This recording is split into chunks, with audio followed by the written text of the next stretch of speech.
What is up, guys? It is the Sound Alchemist, and today I'm back bringing you those 40 facts on the Warhammer 40K universe. Now today we are covering one of the most highly requested videos we have, and that is the Master of Obliteration. That's not really what they call him.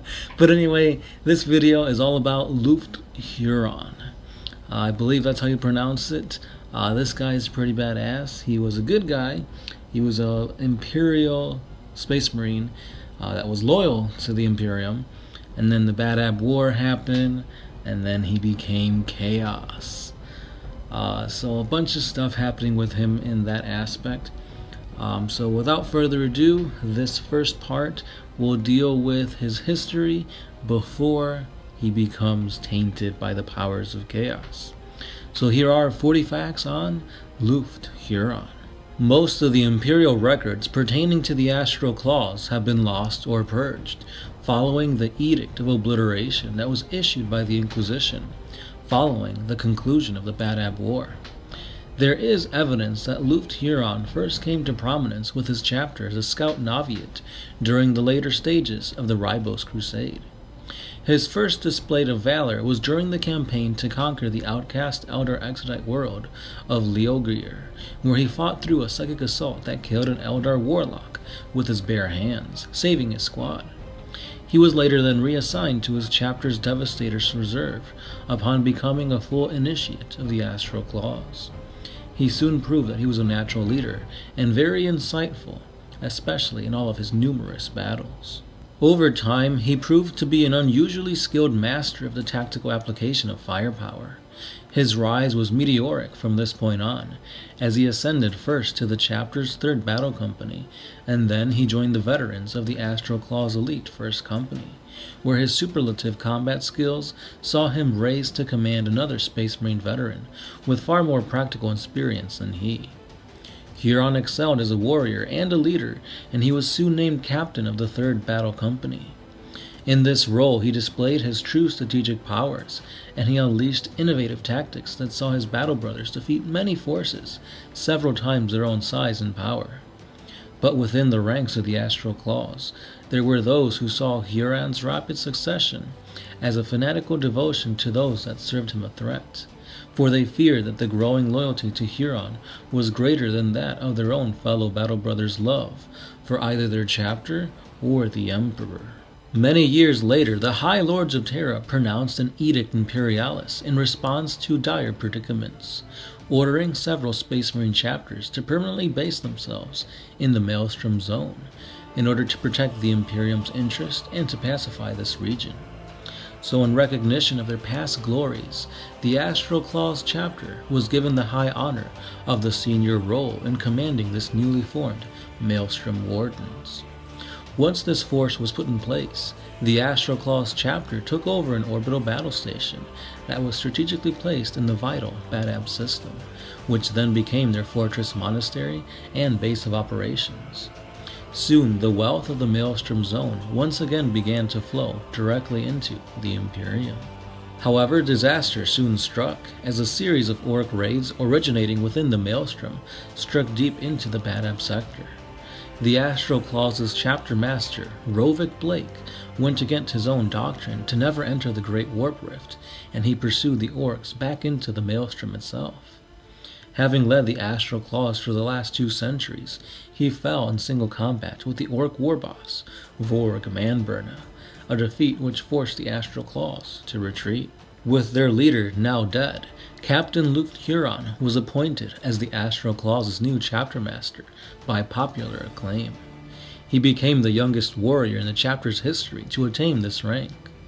Imperial historians now point out that such a man of flawed character should never have been allowed to rise to this position. But Huron had already proven to be an exceptional warrior, as well as a very skilled tactician and a very charismatic leader. He quickly reorganized the chapter's strategic deployments and established a policy of expanding his chapter's fleet, which had been badly depleted, including within its ranks of the captured Corsair vessels in aggressive raids. He also established the questionable Scourge Planet policy against their enemies, and increased his chapter's stockpile of Exterminatus-class weapons. This resulted in several fringe worlds that harbored renegade ships, in the past being turned into lifeless husks. Chapter Master Huron had stamped his mark on the Astral Claws chapter in almost an unprecedented manner, wielding the power of the Maelstrom Warden chapter as none had done before. Delivering victory after victory, despite the direst of circumstances and against fearful odds, Huron swiftly silenced all of his detractors. A few years later, a failed coup on the hive world of Badab Primaris led to a civil war, and then the Astral Claws had no choice but to step in, and they crushed the conflict quite brutally. In this aftermath, the elements behind the coup were brought forth to Huron for judgment. Mindful of this lesson, the chapter master personally took matters into his own hands, and he swiftly killed all the higher-ups on this planet. He then took it upon himself to be the mantle of this planetary's ruler. Huron styles himself to be known as the Tyrant of Badab, claiming the inhabitable worlds in proximity to this region around the system as himself. In this subsequent pronouncement, he echoed the example and precedents of the sovereign realm of Ultramar and the Warden's charter. The nearby system was soon purged wholesale of the ruling elites in the decades afterwards, and a number of Astral Claws watch bastions were established. The tyrant's chosen servants or political allies were placed in positions of power, turning the Badab sector into a pocket empire commanded by the Astral Claws. To further cement his own power in a massive reorganization of the uneven and often isolated native planetary defense forces in the region, they became known as the Tyrant's Legion. Following a unified command structure, these forces now followed a standard dictated Huron. The Astral Claws assigned detachments to further train the Tyrant's Legion in order to purge them of weakness. Soon the Tyrant's Legion proved their worth as they repulsed numerous Corsair raids, fleeing the Astral Claws from their defensive stance. The chapter was able to conduct a series of lightning raids onto outlying areas to harass and destroy Heretic and Xenos-controlled areas. With the increase of Huron's tally of victories and the curtailing of Corsair activity, the increase of production never before reached, the fame of the Astral Claws Tyrant grew beyond the Maelstrom Zone. The formation of the Legion was far from Huron's only deliberate move to concentrate all military power within the Badab sector into his own hands and that of his chapter.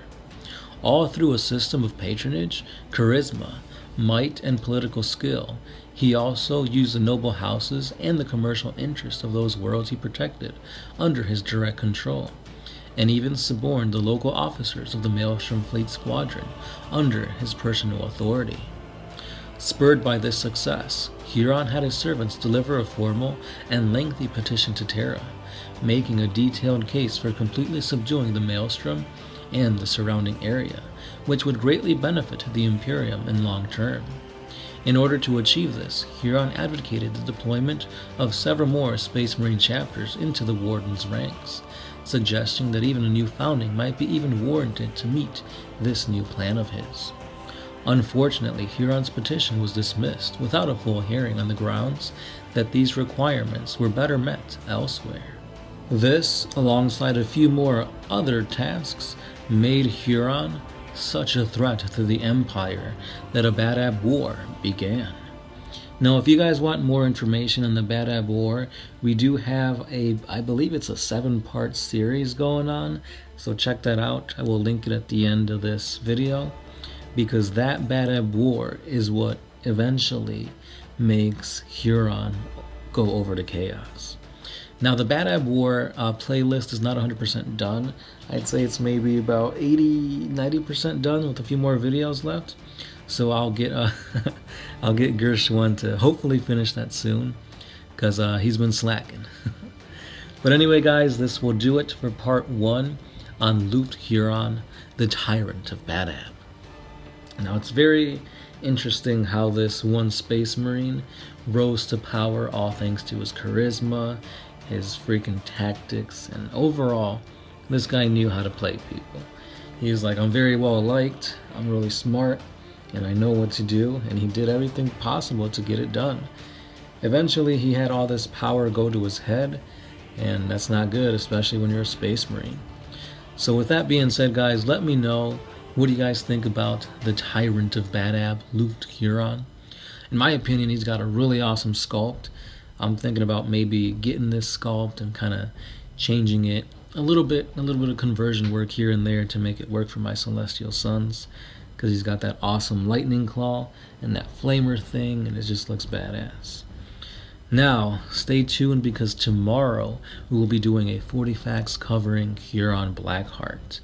Now, Huron Blackheart, like you guys must have guessed, is the Chaos version of this man, or the Space Marine for that matter, so you guys got to check it out. And with that being said, that's pretty much all I've got for you guys today. Don't forget, we do 40 fact videos each and every day. Sometimes we do 3 videos a day, but those are on special occasions. But anyway, that's all I've got. This has been the Sound Alchemist, part of One Mind Syndicate, and I'll see you guys tomorrow.